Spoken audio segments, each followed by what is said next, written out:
నమస్తే welcome to Navodayam news. ఆంధ్రప్రదేశ్లో జరిగినటువంటి ఎన్నికల సంగ్రామంలో తెలుగుదేశం పార్టీకి అఖండ విజయాన్ని కట్టిపెట్టారు ఏపీ ప్రజలు. గత ఎన్నికల్లో 151 అసెంబ్లీ స్థానాలు గెలుచుకున్నటువంటి వైసీపీ పార్టీకి కేవలం 11 ఎమ్మెల్యే స్థానాలను దక్కించి ఘోర ఓటమిని చవి చూపించారు ఆంధ్ర ప్రజలు. మరి ప్రజలు ఓట్లేసి గెలిపించినటువంటి 175 మంది ఎమ్మెల్యేలు ఎవరెవరో మీకు తెలుసా? ఇచ్చాపురం నుంచి హిందూపురం వరకు ఉన్నటువంటి ఏపీ అసెంబ్లీలో 175 మంది ఎమ్మెల్యేలు ఎవరెవరో ఈ వీడియోలో చూద్దాం పదండి. మా ఊరి ఎమ్మెల్యే స్పెషల్ ప్రోగ్రాం. ఈరోజు మా ఊరి ఎమ్మెల్యే ఉమ్మడి కర్నూలు జిల్లా ఆళ్లగడ్డ ఎమ్మెల్యే భూమన అఖిలప్రియ గారు. భూమా అఖిలప్రియ గారి గురించి తెలుగు రాష్ట్రాల్లోని ప్రజలందరికీ సుపరిచితమే అని చెప్పొచ్చు. ఎందుకంటే భూమా నాగిరెడ్డి గారు అలాగే శోభా నాగిరెడ్డి గారిల కుమార్తె భూమా అఖిలప్రియ గారు. 2014 ఎన్నికల్లో వైఎస్ఆర్ కాంగ్రెస్ పార్టీ తరపున భూమా నాగిరెడ్డి గారు, భూమా శోభా నాగిరెడ్డి గారు ఎన్నికల్లో పోటీ చేసి నంద్యాల నుంచి ఒకరు అలాగే ఆళ్లగడ్డ నుంచి ఒకరు గెలుపొందడం జరిగింది. అయితే అనివార్య కారణాల వల్ల యాక్సిడెంట్ జరగడంతో శోభా నాగిరెడ్డి గారు మరణించడం జరిగింది. 2014 ఉప ఎన్నికల్లో ఆవిడ ఏకగ్రీవికంగా వైఎస్ఆర్ కాంగ్రెస్ పార్టీ ఎమ్మెల్యేగా ఆంధ్రప్రదేశ్ శాసనసభలో మొదటిసారి ఎమ్మెల్యేగా అడుగుపెట్టారు.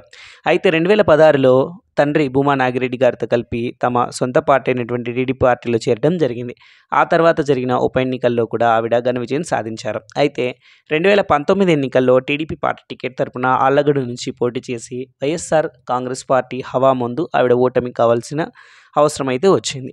అయితే 2024 మొన్న జరిగినటువంటి ఎన్నికల్లో ఆవిడ ఆంధ్రప్రదేశ్ రాష్ట్ర అసెంబ్లీలో టీడీపీ అభ్యర్థిగా రెండవసారి ఘన విజయం సాధించి ఆంధ్ర అసెంబ్లీలో అడుగుపెట్టడం జరిగింది.